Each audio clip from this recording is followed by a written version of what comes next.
To the Indians living along the Columbia River in Oregon and Washington, or those in Canada, there is no need for proof of Bigfoot. Sasquatch has been a part of Indian lore as long as they've inhabited this land. Some anthropologists believe that the creature could have come to the northwestern part of the United States along with the Indians, across a land bridge that once connected Siberia to Alaska. The newcomers to this country have seen Bigfoot in an area ranging from Northern California to southwest British Columbia. To the Indian, Bigfoot carries a mystical significance. Sometimes it's difficult to tell where myth ends and reality begins. In our modern world of concrete and steel, we're far removed from the Indian lore of Bigfoot. It's hard to imagine any corner of our crowded world where a giant man-like creature could roam free. Yet there's persuasive evidence that Bigfoot is real, and that urban man may be close to his first meeting with this living legend. This is a cast of an individual that's very obviously crippled. And I studied this at some length and found these two bulges on the outside of the foot. Anatomically, they have to correspond to a couple of gaps in the bones on the foot themselves. And the bulges in a normal human foot expanded to this size would have been here, but they're shifted forward. Well, anatomically, this means that the ankle weight is shifted somewhat forward. It's not just a gigantic human foot. It's the leverage has been redesigned. And this happens to be redesigned just exactly the way it would have to be for a 800-pound animal. So if the idea of that this was faked by somebody isn't quite so simple. If it was faked, it was done by a human anatomist.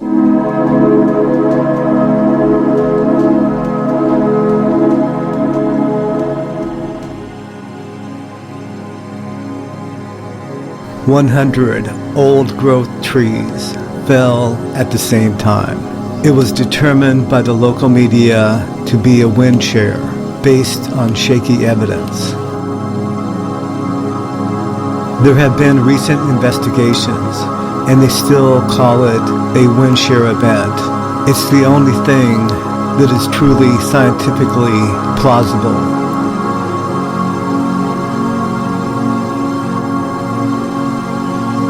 Recent reports and TV shows examining this anomaly have agreed with the wind shear determination. Here is the rebuttal argument to that case. It has been reported by local media and national media as a natural tree fall event. Subsequent reports confirm this analysis. But let's take a look. The trees fell mostly across the road, and that again is significant.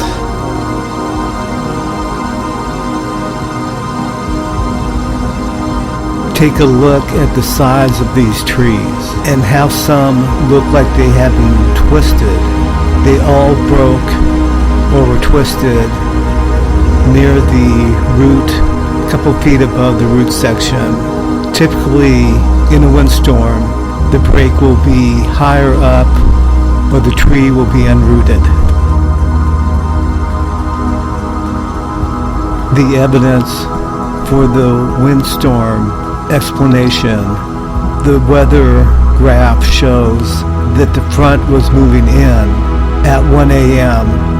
and the large winds did not come until later in the morning.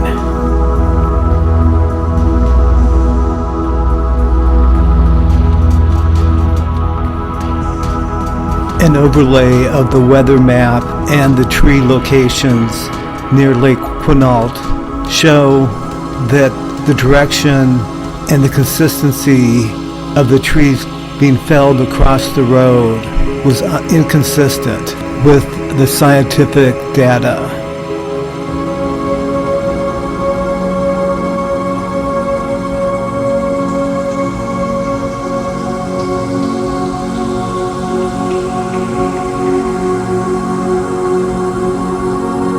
This is typical of their behavior, to block a path or road they don't want people to come down.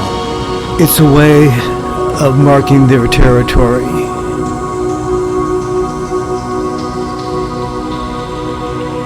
The sonic data gathered at the time showed no earthquakes, a localized event, and it happened all 100 trees were felled at the same time. Now, would that happen with the wind event? No. It had to be, in my opinion, a team of Bigfoot blocking the path to a location at this time for their own reason. A meteorologist from the University of Washington wrote an abstract about this event. He noted that there's no other damage reported in the area. He concluded that it was a rotor event with a strong shear. This was a rare, unusual occurrence. They have 100 old-growth trees, 4 to 5 foot in diameter, coming down in the middle of the night with no large wind gusts, no earthquake activity. This is in the area known to be inhabited by Sasquatch.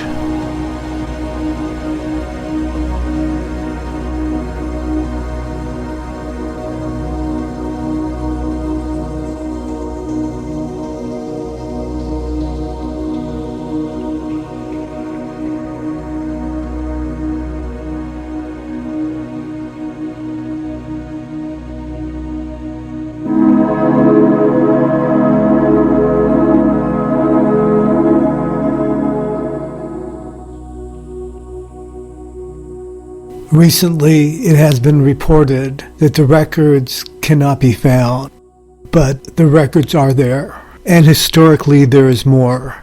The Native American tribe that tried to live there, and the Spanish who conquered them, both were driven out by a powerful natural force. The story of Portlock, the Alaska ghost town allegedly abandoned because of a killer Bigfoot. Portlock, or Port Chatham, was a thriving fishing village with a cannery on the site of the village. Before it was abandoned, it was located in an isolated part of the Alaskan coast. Reports came in of men going into the wilderness for hunting and mining and disappearing. Bodies of men were found in the bay just north of the town. There were reports of a wild man in the woods. That is why Portlock was abandoned.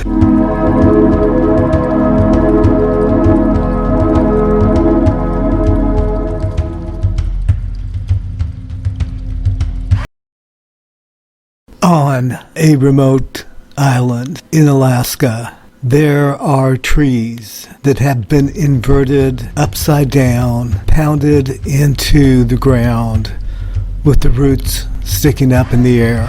It is noted by the natives this is a sign of the hairy man. There is no other explanation. This is on the side of a mountain with no road access. The tree was not taken from this spot, or you would see the root section that had been torn out. There's no sign of machinery and no sign of man. The large tree was inverted and placed upside down.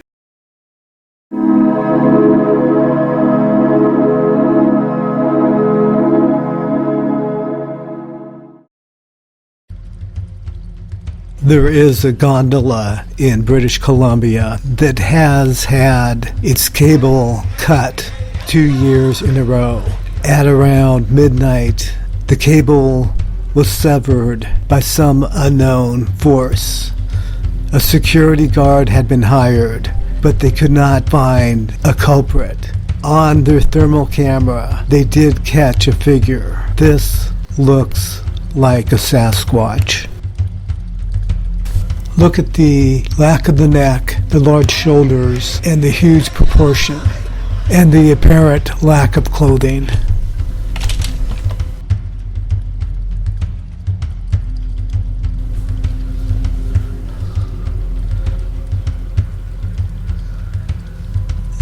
These 4 inexplicable events are historically and scientifically documented. It shows undeniably that these beings do exist in the Pacific Northwest.